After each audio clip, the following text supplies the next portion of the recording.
Good morning, everyone. Welcome back to the channel for today's Russian word of the day, day number 68. Today, we are going to learn how to say a chair in Russian. Стул, стул, стул, Like the word for table, this word is also pretty simple, and it actually sounds like an English word for a small chair that a child might use, a stool. That should be a memory help for you.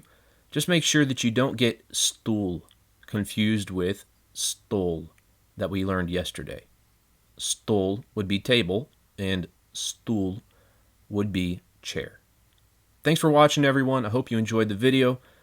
We'll see you again tomorrow with a new word of the day. Пока for now. стул, стул, стул.